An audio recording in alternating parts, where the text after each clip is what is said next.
Yeah, Shiza, not a problem. I am sharing it again. So, hi everybody, welcome to the first module of the Gen AI Fellowship. We're really excited. We would be overlapping a couple of ideas, but I want to start off with the design thinking module and the SDGs. So, these are the two modules. This is the fellowship repository. So when I say repository, this is essentially everything that we'll be going through as part of the course and the modules. You will find them over here. So once you enroll on the course, which is right here, you'll get access to all of the material that is being discussed in the sessions. And if there is any additional material that any speaker who is going to join us shares as part of the fellowship, you would find the resources there. So you just have to hop on to the modules they're going to open. And then there are certain tasks also that you will find in there, which is to help you in answering the questions. So these are your deliverables. These are your submissions so that we keep everybody on track and we understand and see that if anybody needs any extra support anywhere, can reach out to Musfira, Harima. They're both here to help you and guide you through the process. Okay. So once you are enrolled onto this course, it'll just take a second.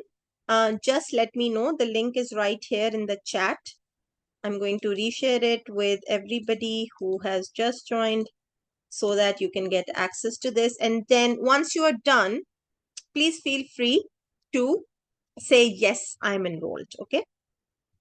So I'll give you guys 2-ish minutes before you can access the link simultaneously on the site. And then we'll go from there. I see 6 people enrolled. Very good. Hi, Sachin. Good to see you here. Hi, Mom. I've been snooping around since you sent me the LinkedIn request. So I've looked through your profile. So very good profile. You're really passionate about AI. So I hope you learn something else from the business side from this fellowship as well. This is why I'm saying that very, very important for you guys to, develop up a LinkedIn profile. And if you guys need any help, we can do a separate session on LinkedIn as well. So we always like doing these extra sessions, which are not really fellowship focused, but we try that, otherwise also in your professional capabilities. Harima can do a fantastic session on LinkedIn. If you're not linked with her, just see how she is working on LinkedIn. So Harima can do that session quite easily with all of you as to how developing a profile on LinkedIn has helped her in her professional journey, etc. Okay. All right. Wonderful. Thank you so much, Musfira. All right, you guys. So we are going to start off. It is an overlapped module. So there's module 1, which is understanding the sustainable development goals, and then module 2, which is the module on human-centered design. Okay, so we'll keep it very, very interactive because at the end of this session, I would want you guys to really dig down deep into the mindset of people and how they work and how do you actually solve social problems. Okay, very good. Wonderful. Those of you who are joining into the course, this is really, really exciting that we can do this. All right. So my first question to everybody is, and I'm going to share a whiteboard and I'll allow everybody to write on the whiteboard. Um, what do you understand when I say the word um human-centered design? Just write a word. Go ahead. What do you understand when I say human-centered design? I hope you're able to write it. Yeah, just on the left-hand side, see the text. Pick it up and say human-centered design. Just understand, what do you understand when somebody says human-centered design? What does it mean? If you use the chat function, Shiza, it'll be good.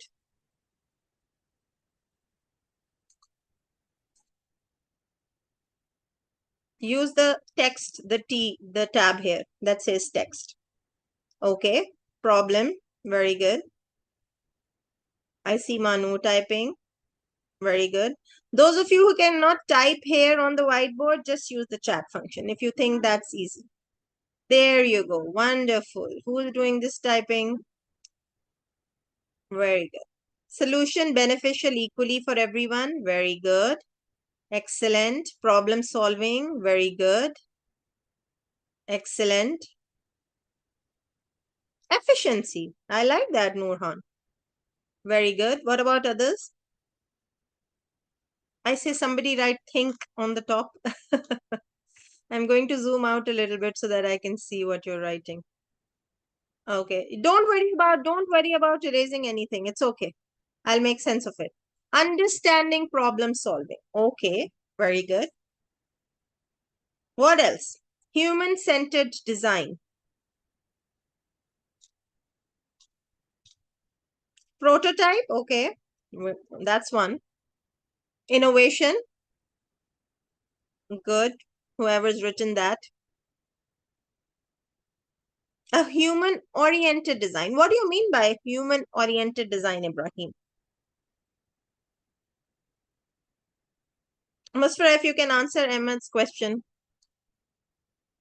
Oops. Somebody stopped sharing the whiteboard. This is what happens. Anyway, so I got the idea that what are you guys trying to say? So essentially, a lot of you mentioned problem solving. A lot of you mentioned the fact that you can have people be a part of something which is centered to them. So now you can't write, okay? So don't worry about it because I'm going to write now and tell you what the concept is. So human-centered design is where we say that at the heart of everything we do is a human being. Does that make sense?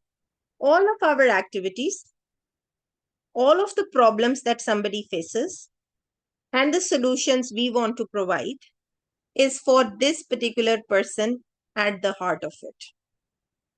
So if this person is facing a difficulty in his or her life, then it's up to us to devise and design a solution. So there are two bits of it. Human-centered design, firstly, means that you put yourself into the shoes of a human that you're trying to solve a problem for. And then you try to find a solution. So one side of this is what, like you all guessed rightly, there's a problem. And on the other side is what? The solution. Simple, right? Any person is going through a problem. You as an intermediary, as a business owner, as a technical person, as a professional, as a student, want to solve that problem for your own benefit. That is where the solution comes. And this entire process is called human-centered design. Now, what is the difference in why we say that this is very, very important? This is very important because normally what happens with businesses, etc., is that what do we start off thinking? Oh, my business idea, ma'am, is that I am going to make the best skincare brand in the world because I see so many skincare brands doing so well and making so much money, right? The question then comes that is this skincare brand important for this particular person who is perhaps has the best skin in the world? Yes or no? Could be yes, could be no, but you're not really sure, right? Because you're not really understanding what this person requires or needs. So this approach is what many big companies around the world say that this is an incorrect approach. Okay, you cannot put your solution and push it so that people start buying it. On the contrary, what essentially people look for in such areas is they say this is a person. If I scroll the screen a little bit to the right, they say this is a person, and this person And I have a solution somewhere over here in my mind that I'm working on. But this person has this problem, has this problem, has this problem. Okay. And this is my solution, completely on the opposite. So I'm going to come to this person and address a problem and say, can I solve this problem for you and this problem for you and this problem for you? And then I'm going to make my solution. Does that make sense? Yeah. Do you see how the cycle changes between the two sides? In one is a one person way, and the other is that you make it a circle and you design a process around the human that is at the heart of it. Make sense? Wonderful, Bilal. Absolutely. So we want problem-oriented solution rather than the other way around. Exactly. You know, when we say, Bilal, open up your chat so that everybody can see your message. Okay, you're sending me a direct message. When we make and when you start thinking of generative AI solutions, right? Zonish can say, I am, ma'am, really excited about setting up a chatbot that's going to solve mental health problems in teenagers. Just giving you an idea. Okay. Emmanuel can say, I want to work on a healthcare focused solution, right? That offers where the pharmacies are in my area and how can local people access medication. Ishil can say something else, all generative AI. But that's the incorrect and one sided approach. What we are trying to teach you is that can you first identify who is the person who is suffering with a mental well being process? And can I offer them something that they really require? And that is what design thinking or HCD or human centered design teaches you. And that's the biggest thing that companies all over the world use. Do you want to take a guess at which is the biggest company that uses human centered design by developing all of their products? Can anybody take a guess? Biggest company. It's a big company. If I show you something, then you'll be like, oh my God, that's really simple. I didn't know that. I'll give you a hint. This is a technology based company. Close, Ryan, but not so much. But yes, Google uses it. What else? It's a big company. Microsoft, yes, they also use it. Another big company that you see products coming every few years from them. There's a new model of the same thing. There you go. Ibrahim, well done. Tesla also, yes. But I was talking about Apple. What does Apple do? Right? Do you understand? And many of you would have seen the journey, let's say, not from iPhone 11, but maybe 14 onwards. You would have seen the journey to 17 Pro Max. How many of you have seen it, know of it? There's a new model that comes in every few years. Yeah. What happens to the price? Goes up or down? The price goes up? Yes, yes, Ryan. The price always goes up. But has anybody thought about how they are able to sell 4 times or 10 times a price than what it was a couple of years ago? It's the brand, yes, but it's bigger than the brand. It is something called, again, the design thinking process by which they say, oh, let's make the phone slimmer. Let's increase the capacity, the storage. Let's make the color sleeker. Let's change how the cameras are put up together. Let's reduce the weight of the phone. Let's change the charging socket. Let's change the colors. Now, my question to you is, how is Apple able to identify that this is what is required of them? They go through the process of speaking to its customers. every 6 months. And every 6 months, not only feedback, Burhan. This is not feedback. Feedback is, I like this, I don't like this, right? The design thinking processes essentially tell you that asking the right questions to people is important. And how is it that somebody can change their life in a way? And we will do the design thinking, the entire design thinking process today in today's session. And I'll take you through the essence and the essentials of it. So far, so good. Anybody has any questions? All right. Can you give me thumbs up so that I know that we're on the right track? Yeah? All right. Very good. Okay. So let's move on. And I am going to show you a video in which you're going to assess, or maybe I'll ask you a question at the end of the video, that what was your key understanding of how the design thinking process was applied here. Okay, give me 1 second. I'm going to share a video with you. And then we'll take the conversation from there.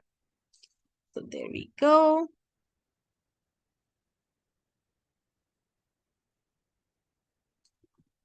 Yeah. Give me 1 second as I share the screen. Meanwhile, those of you who have joined late, understand that we have shared the link of the course that you have to enroll in.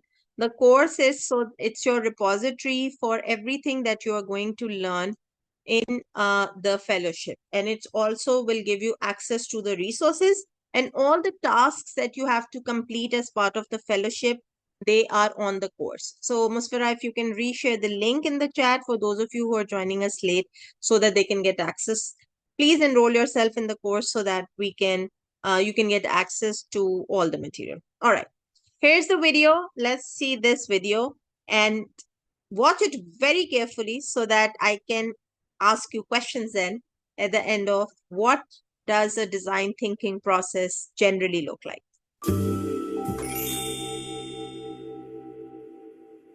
How to truly understand the customer for your product or service. Meet Makita, an entrepreneur from Ethiopia. She wants to launch an innovative biogas backpack that allows people to easily transport biogas. The pillow-shaped balloon serves as an energy source for things like cooking, for example. Makita has already identified her target market of rural African areas. Now she reflects on how to best approach her customers and analyze who they are. But how can she do this? First, Makita segments her customers into groups of similar individuals. This means customers who share certain characteristics, such as gender, residence, and lifestyle. As biogas will be used primarily for cooking, Makita focuses on women from Ethiopian villages who have no access to electricity. As a second step, Makita selects a typical customer of this group and creates an empathy map. For this, she really tries to understand the perspective of her customer. Makita gives her customer a name, Candace, and begins to really step into the customer's shoes. If Makita was Candace, what would she think, say, and see? Also, Makita tries to respond to what Candace does, feels, and hears. Then, Makita tries to feel like her customer Candace, who still cooks on an open fire. She hears others talking about health issues from smoke and alternative technical solutions.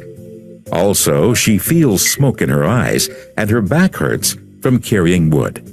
She thinks about whether she can afford any of these new technologies herself. She also sees her peers walking around with cell phones instead of investing in biogas. So she says that she's not sure if she should buy biogas, since it is, in her opinion, just air. Makita is happy to now understand her potential customers' desires and fears, as well as her social and economic situation entirely. Using this simple methodology helps her to understand the prospective clients of her product and to do better marketing, convincing Candace to spend her small budget on biogas rather than on a cell phone. All right, you guys, let you take a screenshot of it because I'm going to quickly put you into a group activity. Okay, take a screenshot so that you have this saved. You can use your phone or just take a screenshot so that when I put you into breakout rooms, you're able to do a small little activity. Okay. Was the video interesting? Right. This is my first question. Just to give you an oversight.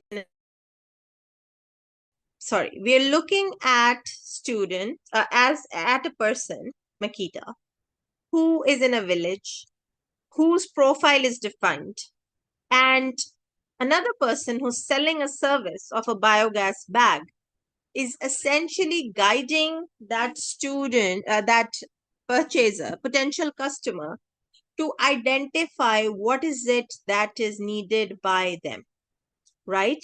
And what does a person when you create an empathy map? Essentially, it means that you are putting yourself in the shoes of that person and trying to understand what is it that person is seeing, what is it that they're saying, doing, feeling, hearing, and thinking, right? And how the customer's mind is constantly evolving in this particular thought process, all right? So here's now what we are going to do as an activity, okay? I'm going to give you an activity and then I'll put you into breakout rooms, okay?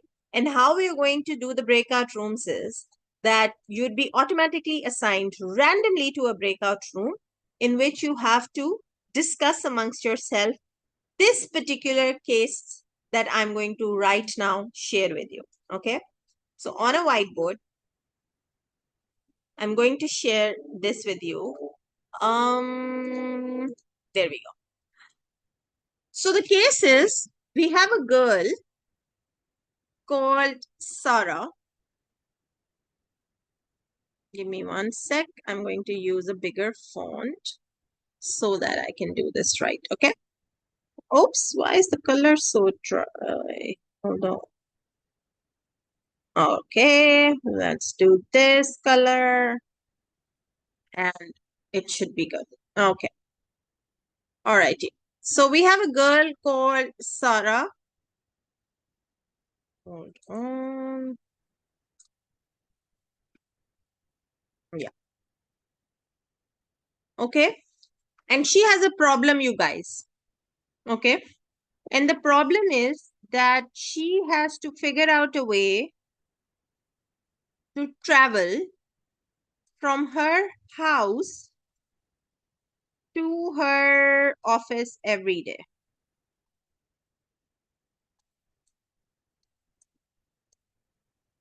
Okay. Now, what I want you to do is, in your groups, discuss 5 minutes, not a lot. Okay. In 5 minutes, just discuss that what does Sarah's empathy map look like? Okay. And one person, what does Sarah do, does, say, etc., etc. Okay. And you have to, because you have the screenshot of Sarah's, of that video that you have just seen. If you haven't, I'll send you a screenshot right now in the chat, which you will have access to.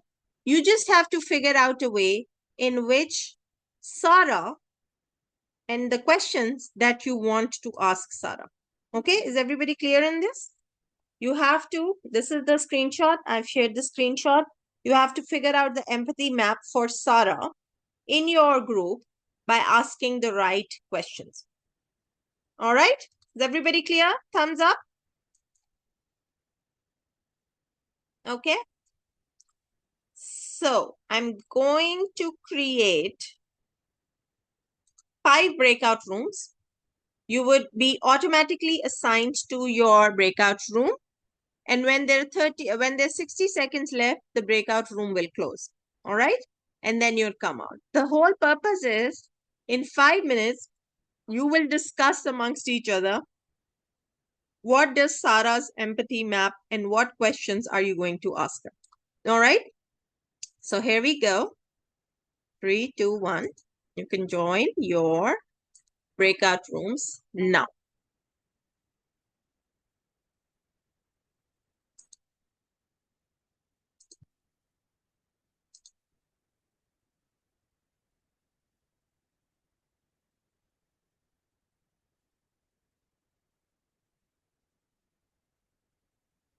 Very good.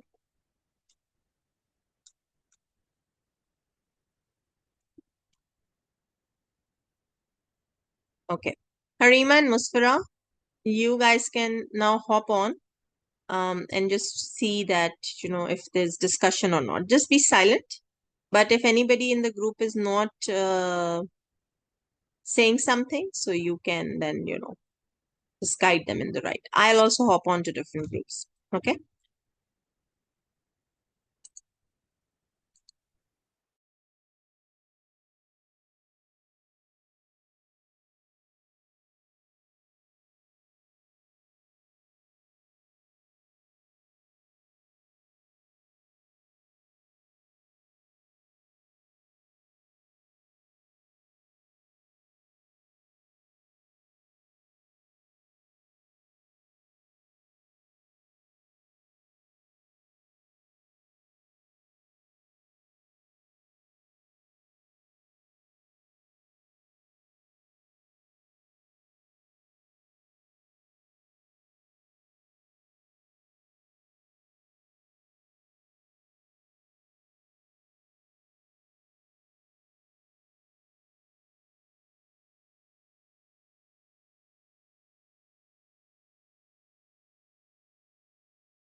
Okay, everybody, welcome back.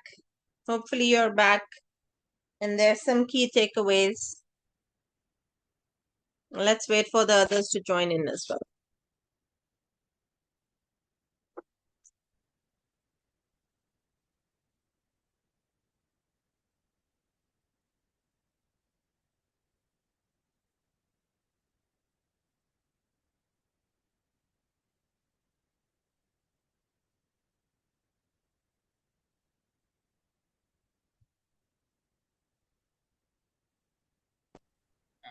All right.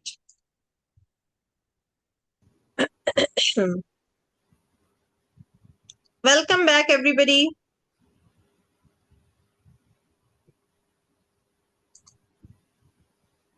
Okay. Let's pick up the scenario again. Hopefully, this was a good exercise and you were able to understand and identify that what is it that Sarah needs to be asked in order for us to give her the right support. Okay. So let's open this up and then you can use the chat function or you can just use a come off mute and just share with everybody that what did you discuss in your group. Do we have any first group that wants to go first? Just come off mute and you can then share what you have to share. No brave takers? I would like to say something. Go ahead. Go So ahead, Reed. yeah. So I was discussing with Abdullah on either cost or speed, because I think if Sarah, if she wants to go to office every day, would she prefer something cheap or would she prefer something fast? Good, very good. So that's one question. I'm going to put it here. So is it the cost or is it the speed? Okay, very good. Well done, Ureed. Anybody else? Any next group who wants to add in this? What is a question that we'll be asking? What did you discuss in your group? I want to say something. Hi, Manuel. So the second question is our workplace flexibility? Is our workplace flexible? Okay. So do you mean the distance? Yeah, the location. Is it Location, very flexible? good. Very good. Excellent. And is the environment stable? What do you mean when you say environment is stable? Yeah, because if they sometimes we have to look at where she's going, because number one, I said that the environment should be stable, because if the environment is not stable, she might not go to where she wants to go to, or she Do might you have mean, to spend a lot. yeah, do you mean safety? Yeah, safety. Yeah, I get that. Very good. Thank you. Suitable environment. Very good. That's a good one. Anybody else? Can I speak? Yes, yes, yes. So she might feel anxious that she might be late to work. With the because- distance? No, she will feel anxious or she'll be late because of the traffic and other problems of the bus not arriving on time. And If she's going on a bus. Yes, Ibrahim? yes, then she Okay, might feel anxious. very good. Okay. So let's say anxiousness for lateness. Very good. Anybody else? Can I speak? Yes. Oh, so it would be her daily fare that she's spending on going to the office and from office to the back home. Yeah. Is it daily or is it weekly? How many days in a week? Very good, Burhan. Because maybe she's working from home 3 days in a week, right? What Oh, else, you yeah. guys?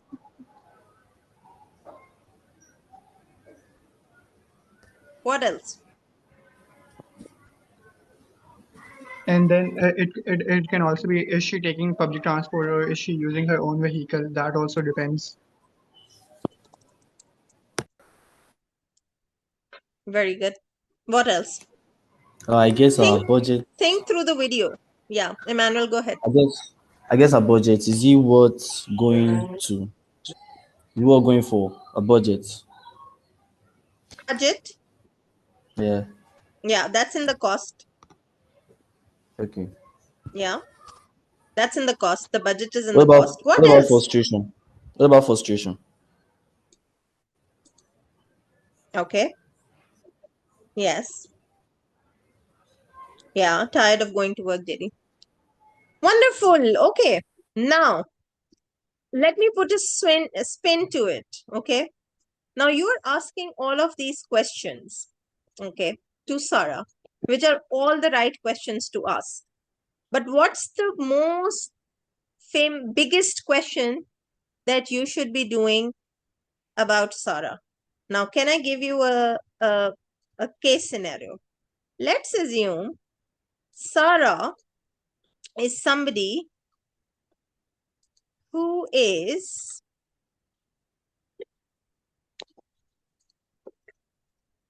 a 17-year-old. Okay. And she is going to school as yet. She's not in uni. She is still in her A levels, in her college days. And now she has to go for an internship. Because I just told you that Sarah is a person and Sarah has to go from office to work. So the one question that we had to ask was, where does Sarah live? How old is she? Is this a permanent job? Right? Now, for a 17-year-old, you guys, all of these things might be the same. All of these questions might remain the same. Maybe she is going to be anxious. Maybe safety is a priority.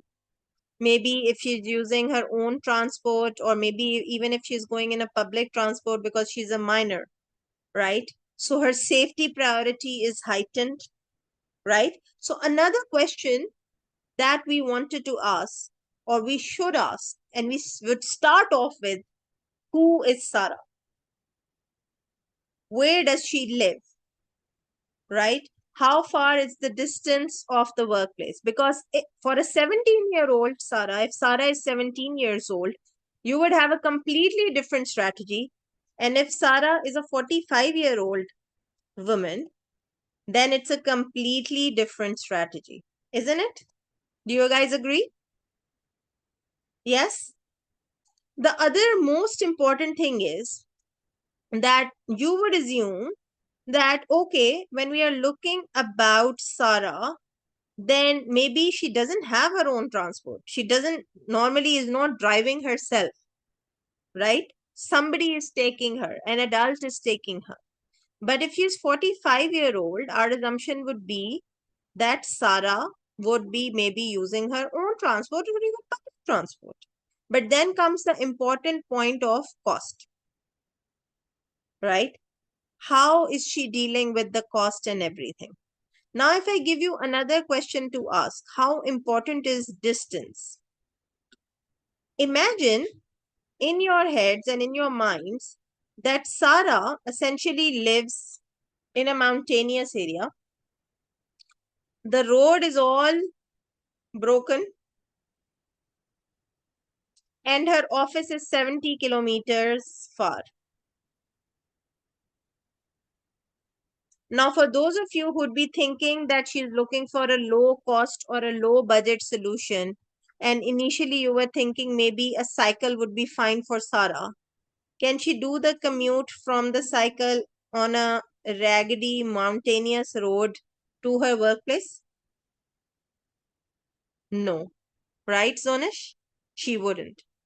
So, if I was the owner of a cycle company, and if I have not spoken to Sarah, and I have just thought that I am going to make a lot of money by making these cycles, which are pink in color, which are for women between the ages of 25 to 45, so that they can live a healthy lifestyle and they can go to work by themselves, etc. And X number of women are going to benefit from it. Would my business be successful? Not really. Not really, right? Because I did not understand what poor Sarah was looking for. Maybe I needed to invest my energies and services in a cab driving solution, right? Very good question, Nurhan. I'll answer that in a bit. So now my next question to all of you in this group right now is, let's assume that Sarah is a 45-year-old, you guys, okay? Now, as a 45-year-old, let's just scrap this out. She's not a 17-year-old, okay? She's a 45-year-old woman.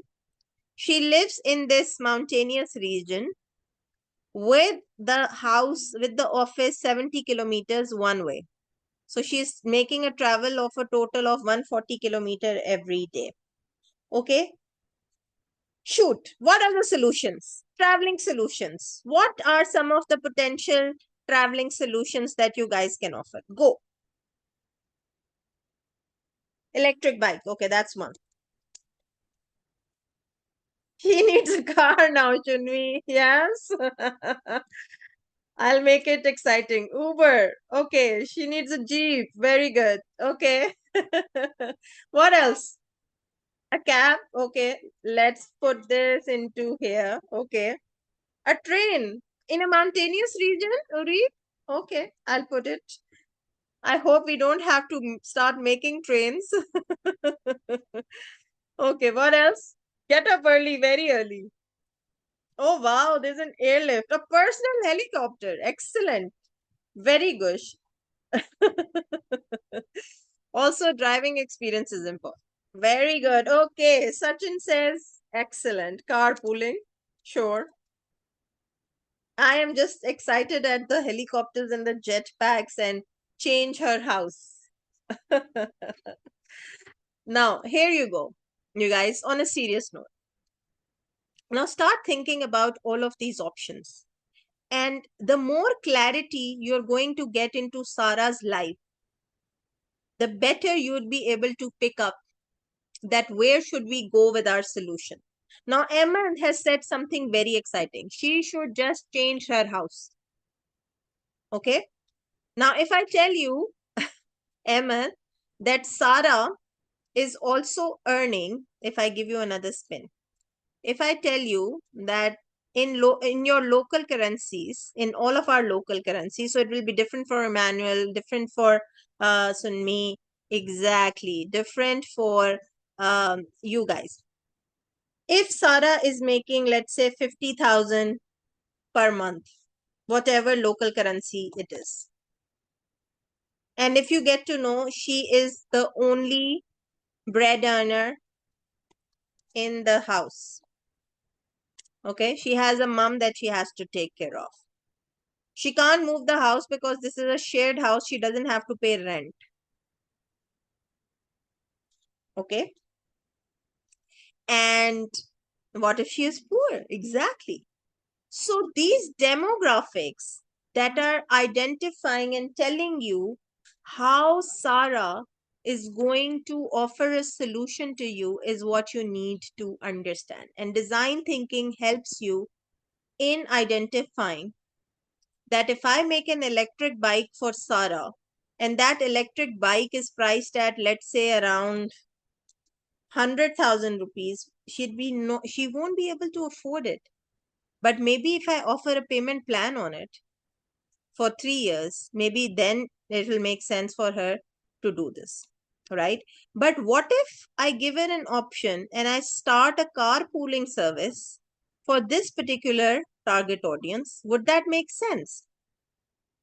Yeah. Maybe trains are not something beyond my reach because I am not an entrepreneur. I am not a solution provider. But maybe a carpooling makes sense. Maybe a payment plan on the electric bike would make sense, right? Maybe a carpooling with a Jeep provider would make sense, right? What if the population is too less? Absolutely. These are all the right questions that you have to ask yourself when you are starting off on the journey of setting or providing a solution. If your solution does not have answers to your target audience and how much you know about your target audience, you won't understand. Okay. Now, there was a question above. Nuran, you were asking, or who was it? That do we have to be really, really specific by targeting a certain group of people only? Yes. And I'll give you an example. Okay. Oh, let me give you a statement and then you guys tell me what do you think about that statement. Pepsi is claiming that it is the drink of choice for everybody all around the world. Yes or no? I'll repeat my statement. Pepsi is a drink of choice for everybody all around the world. No, no, no, no. Okay, Ahmed says yes. Is it a drink of choice? Everybody loves Pepsi. Everybody would want to have Pepsi as the drink. Okay, those of you who are saying yes. Okay, answer this question next. Do you know Pepsi is that black drink? But what other drinks are produced by Pepsi, the company? Anybody has an idea? Do they make water?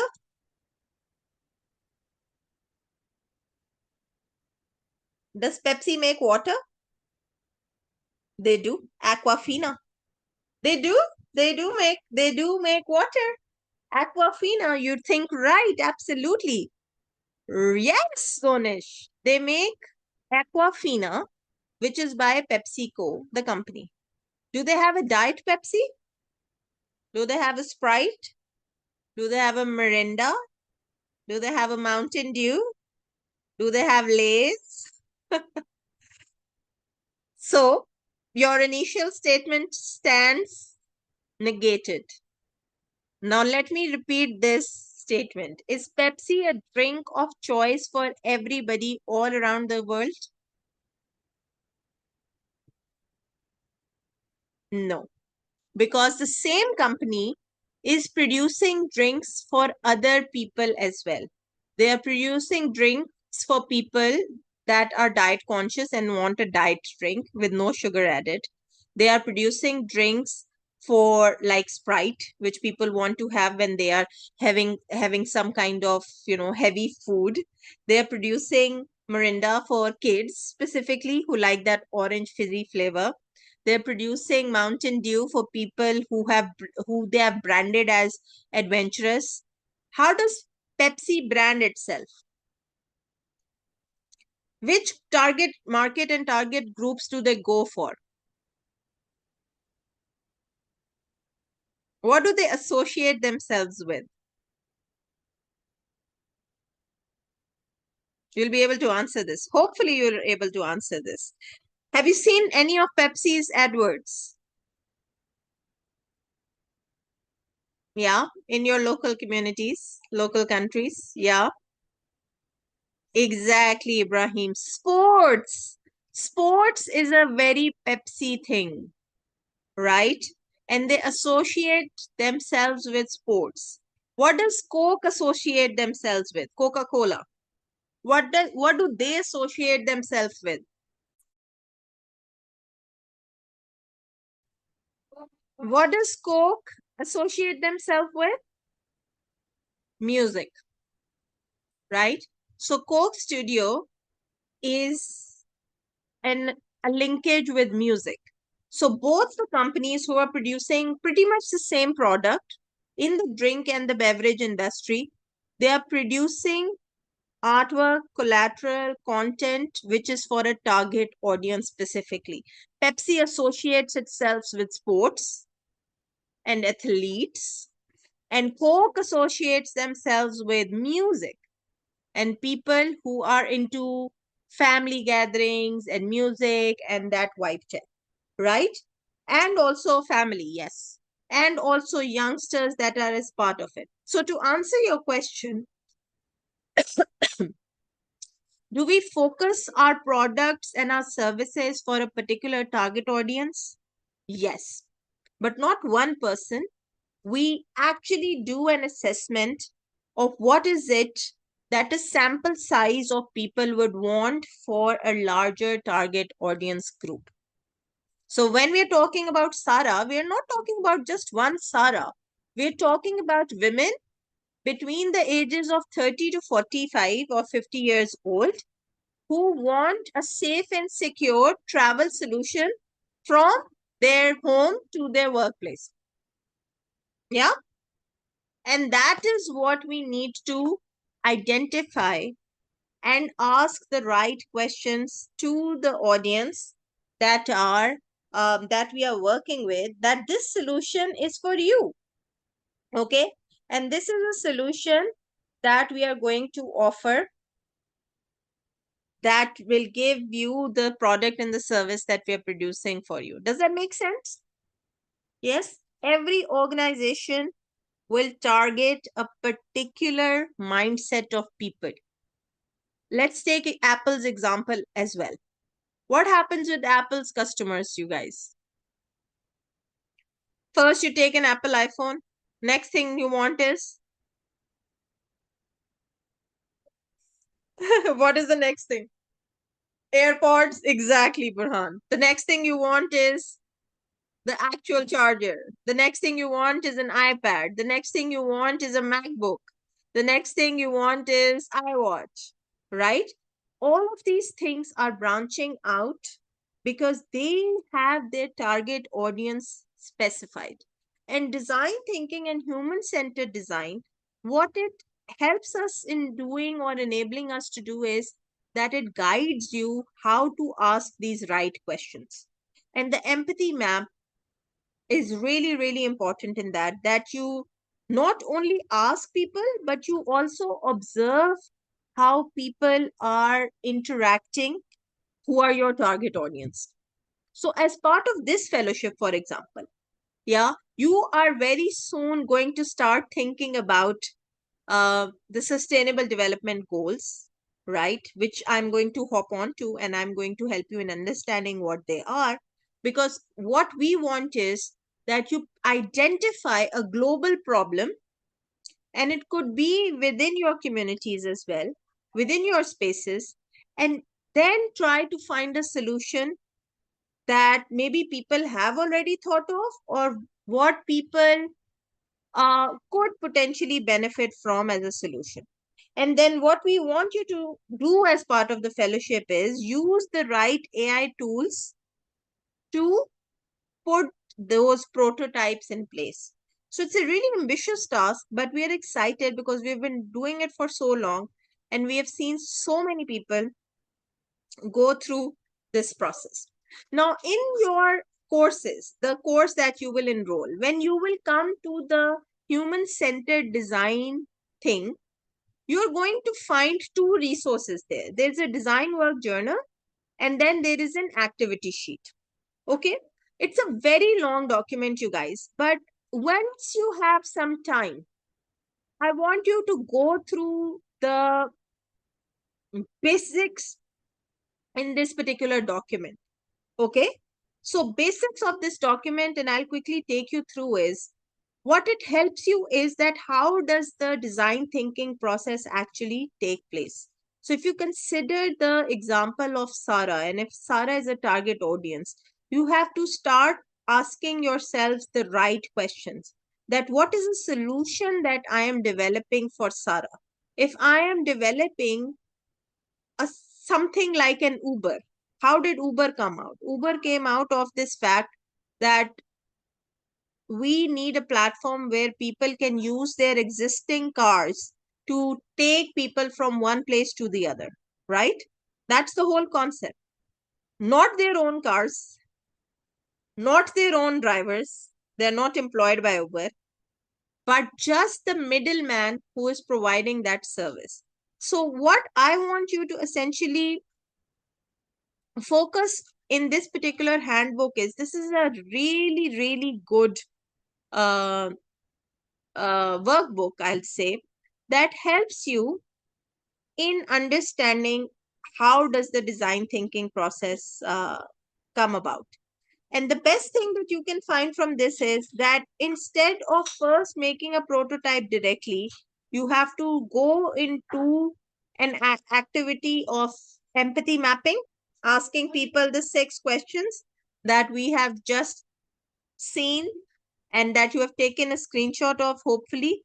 So understand that who are you offering that service for, and what does that service look like for the target audience? Who is your target audience going to be?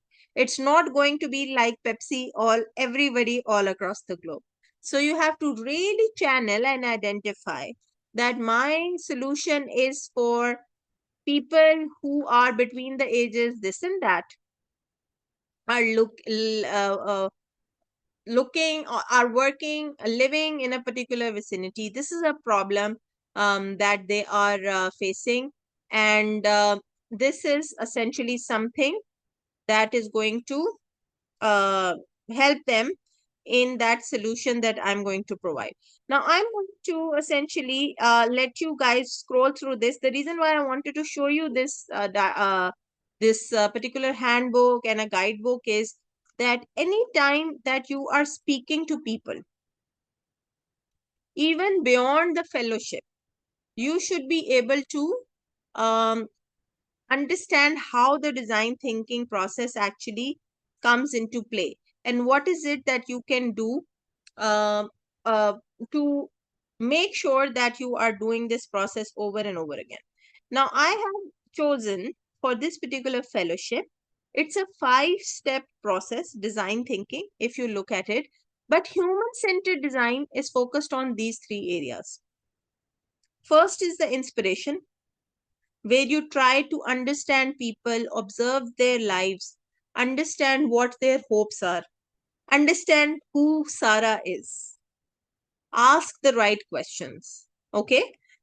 Then you took at ideation. Ideation is where you bring a lot of ideas, right? And speak to a Sarah, either in real or speculatively, that what is the idea that gets clicked by Sarah? Which idea does she like the best?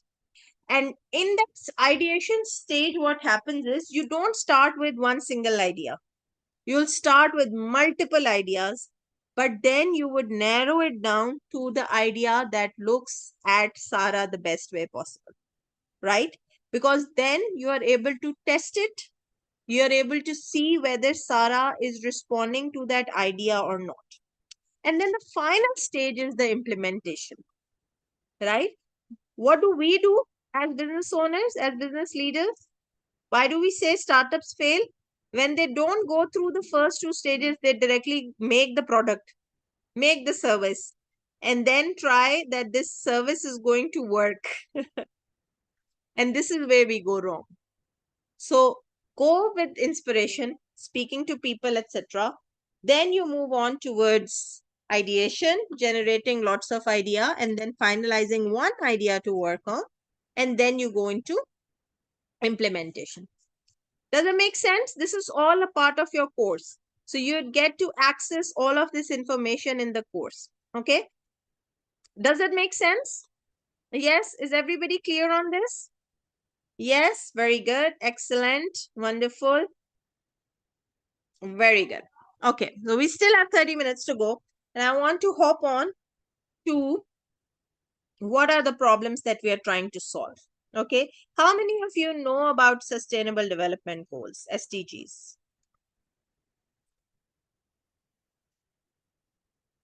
I do, Shiza. Very good. Okay.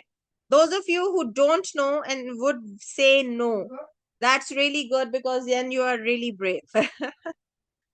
Okay. Those of you who don't know about the SDGs, that's a really brave thing, and you can learn a bit more if you say that you don't know anything about it. All righty. So the Sustainable Development Goals, just giving you a refresher, are the goals that were developed by United Nations. And what does the United Nations say about these goals are that the entire global world faces these 17 problems. And what are these 17 problems that affect the way people are operating in the world are the 17 Sustainable Development Goals. Okay, which essentially means that if countries have to solve problems, then all countries have these 17 problems to solve, no matter where they are. And everybody in the world faces these problems one way or the other.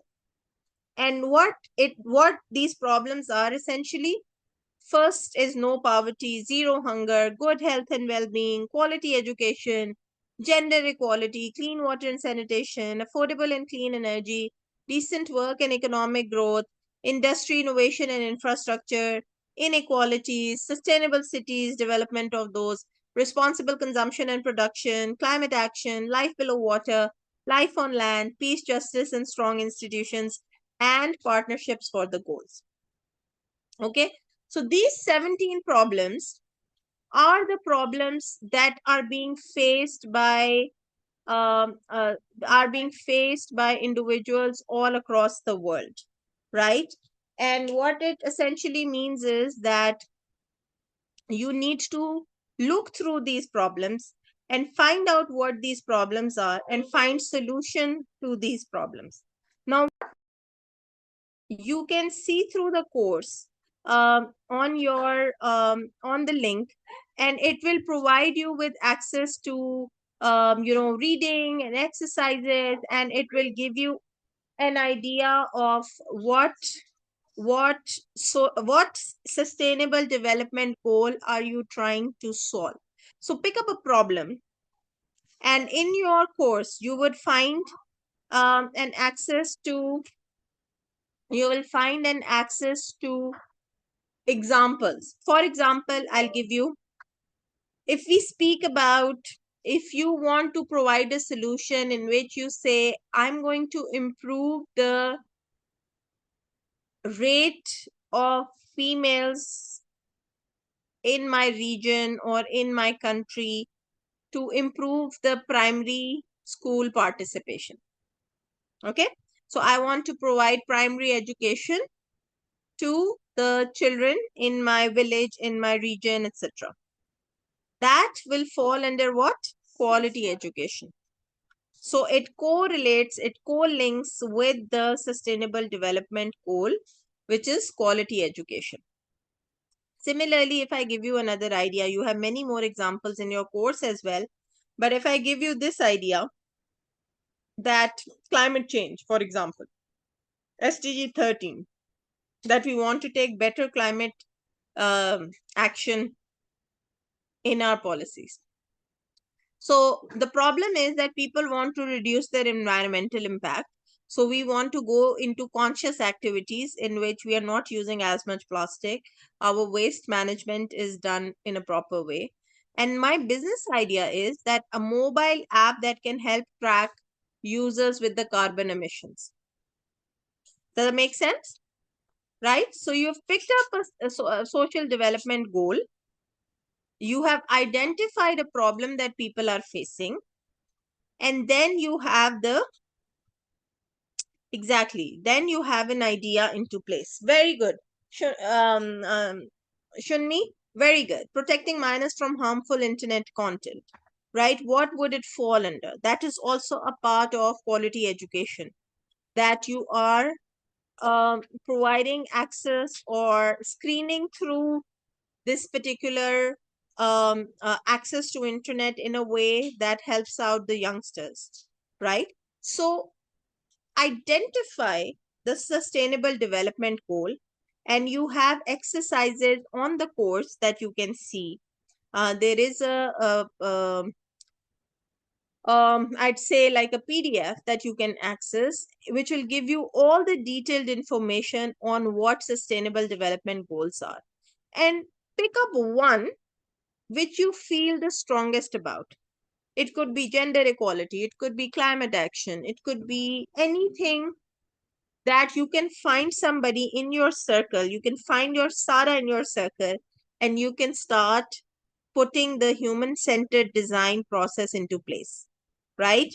The inspiration, ideation, implementation into place, the asking them the right questions so that they can make informed decisions. Okay, so a large part of your fellowship is, if you'll go on the Mindworks website, you are going to find a report. Remember the report that I shared in the orientation, which had individual fellows' work, right? And you can see how they were able to make their business plan.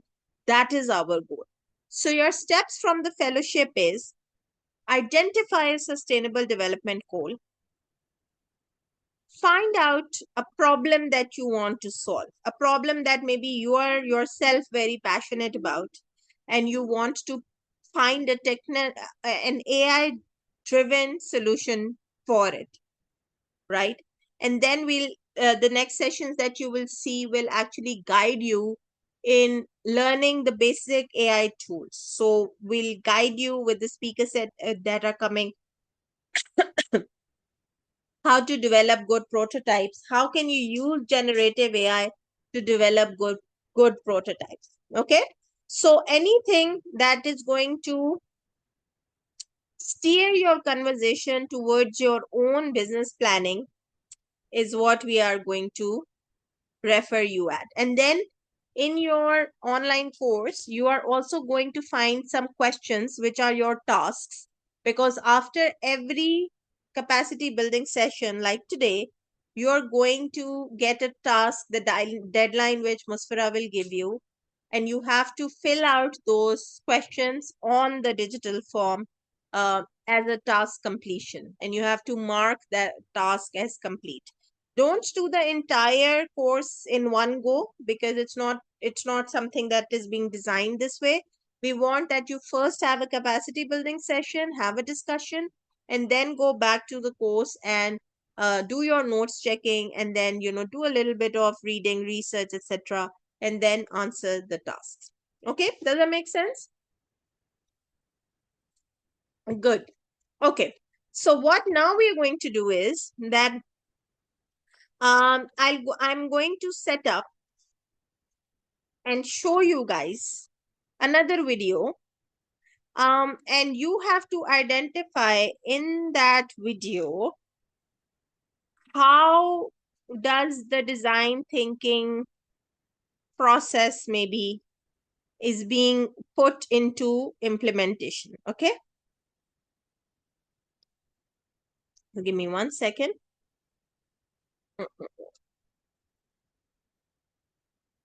All righty. All righty, give me 1 second. I'm sharing the screen. Okay. So this is in a different language, so you have to read the captions. Okay. If you are okay, I will replay the video. If one time isn't enough, that it goes quickly, but here we go. Okay. It's in a different language, Italian to be precise. So you have to go through and read the captions. Okay. Buono è una parolona. Mangiare un hamburger vero non è mangiare l'hamburger di McDonald's. Italians have prejudices against the McDonald's taste. How can a McDonald's restaurant become a media for those who underestimate it? By hiding its face. In the city centre of Milan, we opened a McDonald's, but we transformed it, disguising it as a gourmet burger restaurant. The Single Burger. Two famous chefs, Maurizio and Andrea, pretended to be the creators of the dishes. But what we actually did was to serve classic McDonald's burgers, cooked exclusively by a McDonald's crew. Exactly the same burgers you can find at McDonald's, but served on a slate plate. And this is what happens when you eat McDonald's without knowing it's McDonald's.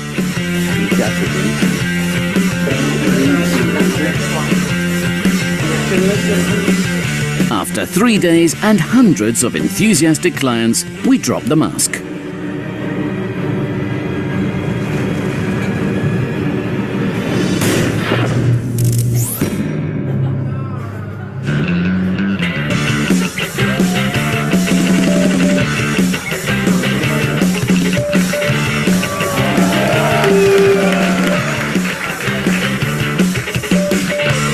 in a few hours, the whole country knew about the experiment.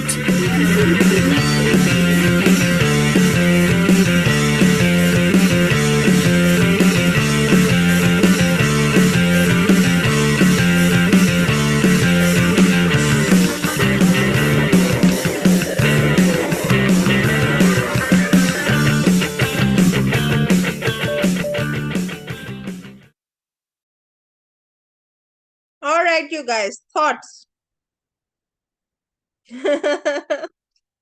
Zonish is like, oh my God, what happened there? We thought McDonald's is a huge brand and they wouldn't have such problems of low sales. Rebranding, yes. What else? What else? Genius marketing, Burhan, I agree with you. Manipulation, Nurhan. But manipulation for the right way, isn't it? Tell me honestly, when you saw that burger on that black plate with the ketchup on the side, swooshed like this, and then the fries were put up and a salad put up, it did not look like a McDonald's burger coming out of a paper, right? And that's what they actually played on. So, not only finding problems in their own product, but also understanding that Italians are very, very health conscious. So for them, a concept of fast food isn't like the best option. So when McDonald's would have opened up that branch there and the branch was not making money, they would have thought that maybe we need to cut this kind of a prejudice that if it's a McDonald's burger, it's not healthy. But it's the same burger. And the way that they actually put the social experiment into place, the end goal was really simple. It was just to increase the number of sales, right? Like it is for any business. No business wants to make a loss, right? So, what they essentially did the best was to create that customer journey experience and go into the minds of people and not manipulate it, but address that, you know, same burger, but if you put it up on a plate, it's fine. But slowly and gradually, they're not going to serve it on the plate till, the end of their times. They're going to come back on that paper packaging and that box packaging because they have addressed and understood what people are looking for. Imagine how things happen. A couple of the massive food chains, how they work is that when they go into a country, they localize some of the things, not everything on the menu, but they localize some of the menus. For example, in India, you're going to, because most people are vegetarian, they're going to find that veggie burger because there is a demand for it. In Pakistan, you'd have a spicy chicken burger. You might not find that spicy chicken burger anywhere else in the world, but you will have that spicy chicken wings with a hot sauce on top of it, etc. at McDonald's because they customize that element of what is it that the customer is looking for. Now, imagine in our structure and in our place where all of us are at, all of you are at, where you're just thinking about your startup, and the fellowship is essentially helping you in identifying that what is that idea that I'm working with. We are a very small fish, right? So, in order for us to understand, you have to speak to these people that are going to be your potential customers before you hop on into something which you genuinely want to pursue. Last year, I think Musfira has also mentioned this in the orientation that the two girls who made it to the international fellowship, they were working on something very specific. They were working for women on a menopause application because she was coming in from experience from her own mother who was going through that and her own khala and her own another pupu and people who are a part of their community, so their aunts who were also going through this process, and they internalize that experience to develop something that is going to help them with their app. which was all AI led. So this essentially, the right question and answers and the right design thinking approach is going to help you in not only putting your solution first, but asking the right questions. Does that make sense? Yeah? Awesome. So let me, I have another video, but I'm going to find the English version of it, and then I'm going to show you that video maybe in one of our next session as to how do we really put design thinking into practice. Let me give you another example, a final example, and then we'll open the question for question and answer. And that's a question. So quite recently, when the design thinking process is basically the foundation sprouted out from Stanford. So IDEO is a company that started off with the design thinking training process, and they said that if organizations and companies adopt this, they are in a better position to customize their product experience and their customers' experiences. So do look them up. It's called IDEO, IDEO.org, and you're going to find how the design thinking process started off when it did. So quite recently in Africa, there is a research, and I'm not going to tell you the entire research because I want you to understand and ask me the right questions, which then I can answer. So in Africa, they were doing a research, and a research came out, and they said that there is a lot of premature mortality rate. So babies that are born not at the 9th month mark, but they're born early. So it's a premature delivery for babies. Those babies were unable to survive. Why do you guys think?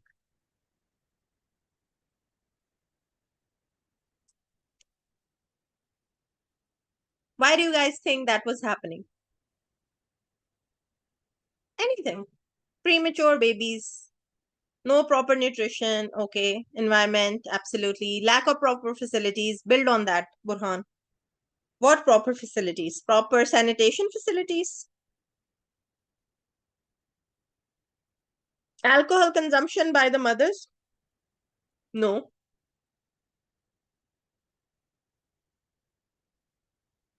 Okay. Medical equipment. Okay. Close. The study and the facts that they were getting was generally from rural areas and semi-urban areas, right? So it wasn't a genetic transformation, Mudassir, like you would assume that maybe Japan, because Japan actually got affected with a lot of genetic mutation where after the nuclear holocaust. So that's why they were able to do it. Most of the researchers that were coming were from the rural areas, and there were no healthcare facilities. Absolutely. But in retrospect, when they looked at Emmanuel, the healthcare facilities, there was a clinic every few kilometers in the villages as well. The question was that why was there a high immature mortality rate? So babies that are born prematurely, why was there a high mortality rate in Africa, in a suburban rural area? So in rural area, you would assume that maybe there are no hospitals, right? There is no access to medication. There's no access to a proper doctor. Now I'll tell you when they started asking the questions. They asked, what was essentially coming was that the clinics that were in the villages, they did not have an incubator facility. You know an incubator? When a kid is born prematurely, then that baby has to be put into a box, right? And we are getting done in 10 minutes further. And then that particular box, that incubator, is essentially the safe place for that premature baby to survive. And what was happening was that these clinics had the incubator, but no electricity. The electricity would go often, right? So that was one of the major reasons. The second major reason was that sometimes the mothers would give birth like they do in the rural setting at home. And then they don't have access to even go to that clinic which is nearby so that they can get access to that incubation. Okay. So what happened over there was they started digging more. So one problem was not the poor facilities, not the fact that there was no medical facilities provided or doctors weren't available. It was the fact that the incubator needs a continuous source of electricity to run. So what was the solution that was provided to the clinic? The first solution? Any guesses? Very simple, very common these days. Yes, but how electricity? Very good, Burhan. Solar. They said an incubator is going to need this much kilowatts of electricity, so we are going to put up a solar. So that's the first solution. Nothing to do with the medical side, you guys. Nothing to get more doctors in that place. Nothing to ensure that infrastructure needs to be developed. Just access to unlimited electricity. That was one. The second thing was that they gave this problem to a bunch of university students, first year university students, to go through a design thinking process.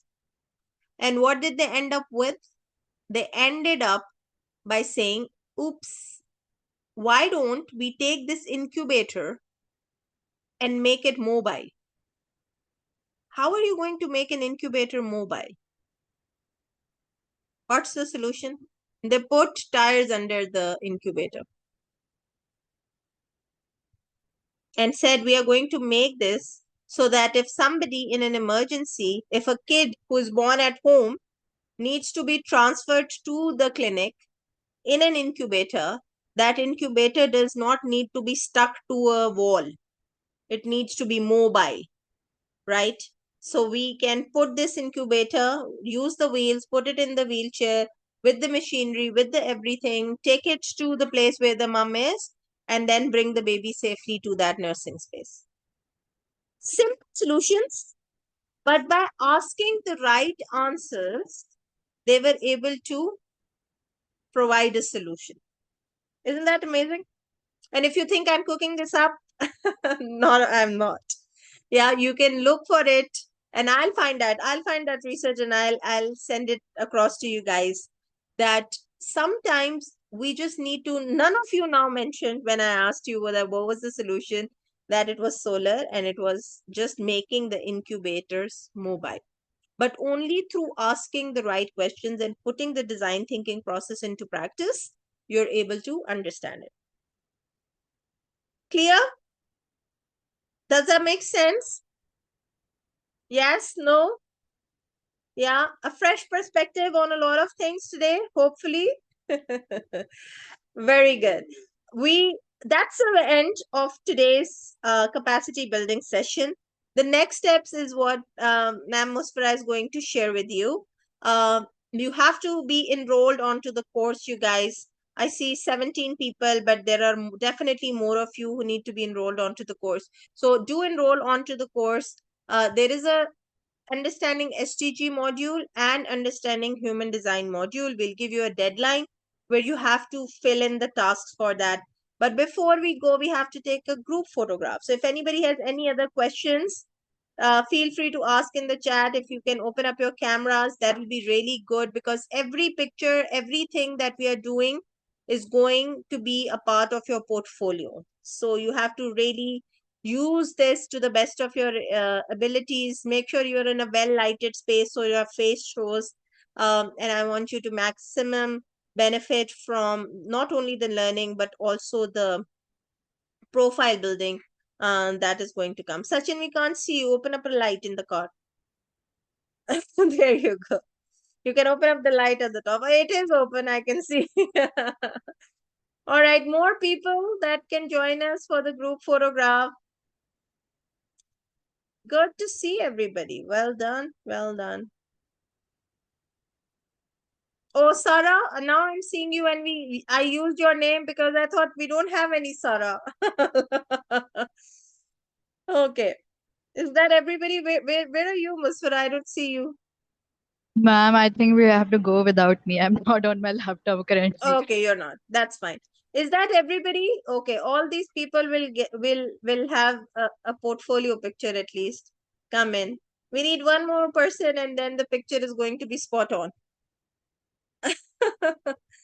Sachin, a bit of your camera down. Yeah, so that we can see you. Yeah, just put your phone a little bit down. I hope you're not driving. Gosh. Emmanuel, we can't see you now. I can see you. All right, you guys. 3, 2, 1.